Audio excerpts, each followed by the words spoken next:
Hi, my name is Zach Simmons, and this is Pro Football Today. Today we're going to be taking a look at the AFC South. I've already given you my predictions on the AFC North and the AFC East. Today I'm going to give you my predictions on what I think the final standings of the AFC South will be here in 2019. So before I begin, I just want to say this may be the best, not just the best division in the AFC, but the best division in the NFL. All four of these teams are really good competitors. Sadly, at the most, three of them can make playoffs. So that being said, number 4, I have the Jacksonville Jaguars. I have them stay number 4. And there's a couple of reasons why. Looking at the defense. Last year, this was supposed to be a top 5 defense, and they weren't. A lot of the playmakers just didn't play up to their potential. And this year, there's a couple losses in Telvin Smith and Deshaun Gibson that they really didn't address that well, I didn't think, anyway. To replace Telvin Smith, they got Jake Ryan, who's a decent starting linebacker, but he's not Telvin Smith. This is a good defense. They're still a top 15 defense, top half in the NFL, but this isn't necessarily your 2017 Jacksonville Jaguars. So don't expect them to be able to carry the entire team. Now looking at the offense, they got Nick Foles.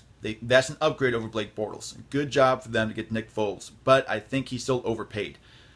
There wasn't really that much of a market for Nick Foles, so I don't know exactly why they spent that much money on him when there's other needs that they have on this team. They need a backup running back to replace T.J. Yeldon. They need another receiver, a tight end, a couple people on the line, and they got some of those, but I'm not sure they're really that great of upgrades. Chris Conley over Dante Moncrief, that's close. Both of them play pretty similarly, so I think it was a good move for them to get Chris Conley. But Alfred Blue over T.J. Yeldon, I'm not sure this is going to be that great. I know what you're saying, but Yeldon's not the starter, and Blue's not going to be the starter. It's Leonard Fournette. But the question is not, can Leonard Fournette play? It's, will he play? He's had some problems with injuries. It's hard to tell if he's going to be able to play this entire season. They need a good backup behind him. Now, this was 5 years ago. Alfred Blue is a pretty good backup running back, but this is 2019. Will he be able to step into that role as a starter if Fournette goes down for another half a season? And will that help Nick Foles out? Not really. His receiving core really isn't that great either. D.D. Westbrook's a decent receiver. He had some big plays last year. Chris Conley's a decent receiver. But Keelan Cole, the only thing he can do is run straight. He's quick. Don't get me wrong, he's quick. But will he be that Nelson Aguilar? Nick Foles made Aguilar look incredible last season. Can he do it with Keelan Cole? I'm not sure he can. And he doesn't have Zach Ertz anymore. Now it's O'Shaughnessy playing tight end, who's not even close to being the same tier as Zach Ertz. So this team, it's a good team. They're just a couple people away from being a really good team and coming back to the playoffs, but I don't think this is their year. No disrespect for Jacksonville. They're a good team. They just have a couple holes that they need to fill within free agency in the draft of this next year. Now, number 3, I have the Titans. Titans were 1 game away from making playoffs last season. This is a good team, a good defense.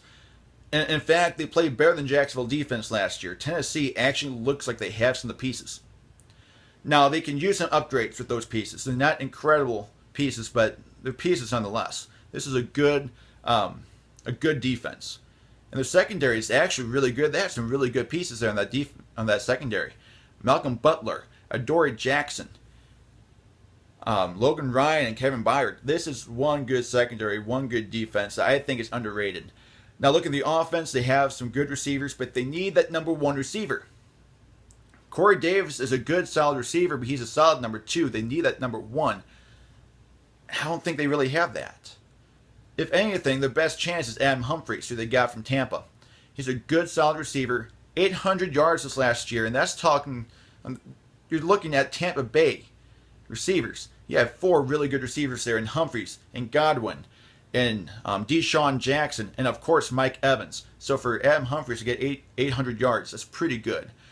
So if anyone's going to be able to step up to that number 1 role, it's Adam Humphries. But he's just coming back from the number 3. Can he step up into that role? Only time will tell. But these receivers, they're good receivers, but they're good second or third string receivers. They don't have that number one. And that's what's going to hurt Marcus Mariota in the long run. They need that number one receiver. The running back core is great. Derrick Henry and Dion Lewis, they're a really good running back duo. But my main problem with Tennessee is Marcus Mariota himself. Is he the franchise guy? Is he truly the franchise guy? This is his make or break year. They just picked up his option. But if he doesn't play up to his true potential, he's not going to be there much longer. In fact, I wouldn't be surprised if they draft someone, or they also picked up Ryan Tannehill. I initially thought when they picked up Tannehill, they picked up a good backup just in case Mariota got hurt again. Now, the more I'm thinking about it, did they get Ryan Tannehill, who is easily the best backup quarterback in the league? Did they get Tannehill to pressure Mariota to play better? Maybe you'll see Tannehill play a little bit more with Mariota healthy. I don't know. But Mariota has to take that next step. Yes, he doesn't have the best receivers, but he does still have a chance. This is still a deep receiving group. They just need that number one. They just need that standout, which they're hoping is Adam Humphries. We'll see if that's true. But Mariota needs to take the next step. If he takes that next step, Titans might be able to reach the playoffs this year. I don't have him making it.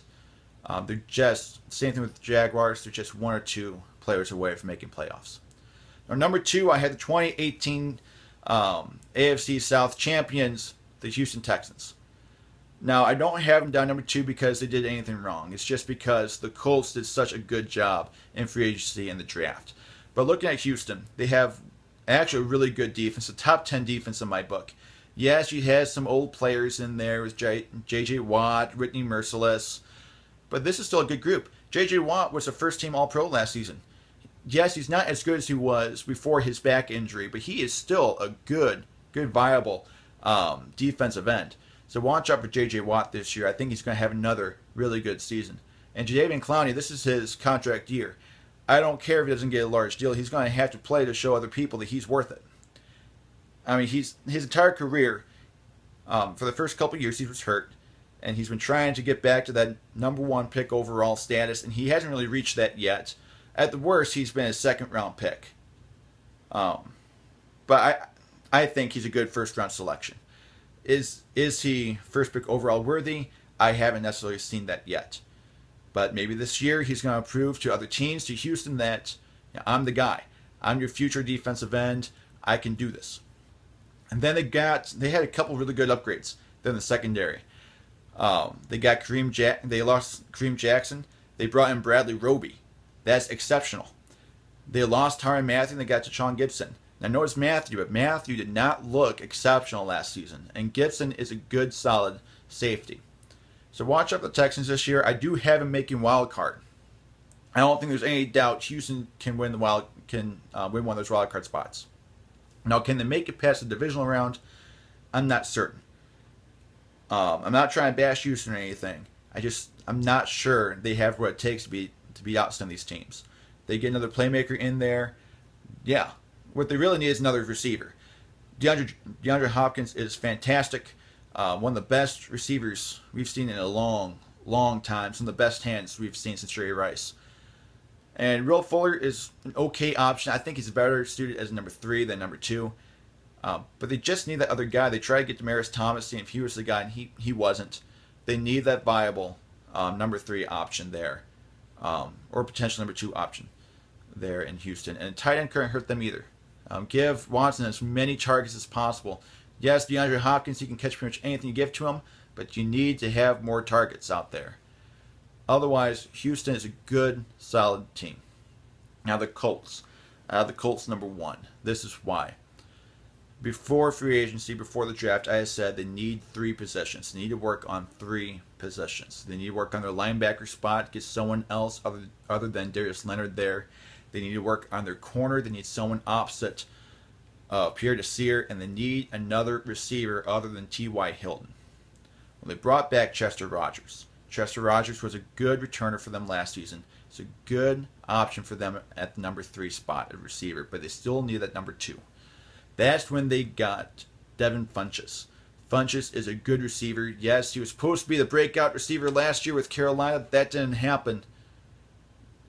But when was the last time we saw a good receiver with Cam Newton? Steve Smith. This is the last receiver that's been good. And you can't really say that was Cam that did that. It was Steve Smith. But it's Andrew Luck. Now Funches is with Luck. Luck is one of those elite quarterbacks that you can put anyone with them, and he can make them look great. There's only a few guys that can do that. Drew Brees, Tom Brady, Aaron Rodgers. I believe Luck is one of them. So you bring a guy like Devin Funchess who has so much potential. He did decent there in Carolina. I think you're going to see some really good things from Funchess here in Indianapolis. So watch out for Devin Funchess this year. I think he might actually be a fantasy keeper if you're into fantasy football. So watch for Devin Funchess. Then they got a linebacker in the draft in the first round. Exactly what they needed. And they drafted Rocky Sin in the second round. They also picked up Justin Houston to help him out on the edge. This is one good team. They were a good team last year. They were just a couple games away from winning division. And now they took the steps they needed to get better and to win division. Now, I will say, if there's any team in the AFC that can take out the Patriots, I believe it's the Colts.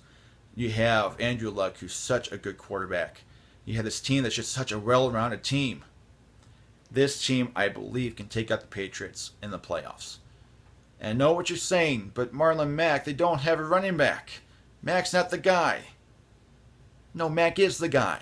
I don't know why a lot of these people are going after Marlon Mack. Mack was actually pretty good last year. If you look at his yardage, yes, he missed about 4 games. Same amount of games as Melvin Gordon. He ended up with 80 more yards than Melvin Gordon, playing the same amount of games. The only difference between the two of them is that Melvin Gordon catches the ball more. That's not Mack's fault. He's not the receiving back there on the team. They have a 3-headed monster there in Indianapolis.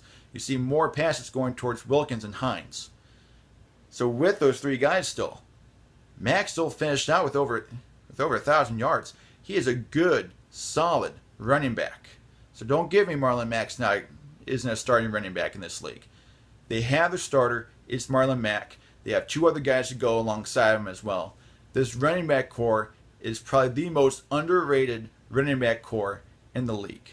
So watch out for the Colts this year. I think they're going to go on a rampage. So if you're a Colts fan, congratulations, because I think you might have a Super Bowl team here. So that does it for this episode of Pro Football Today. For a recap, I have Jacksonville number 4. To be honest, this is a good team. They don't deserve to be 4th place, but in this division, someone has to be. So I have the Jaguars there. Titans at number 3. Texans number 2, and then Colts number 1. Colts potentially being a Super Bowl contender, and Houston making wild card. So please leave any comments, any disagreements, any agreements that you have.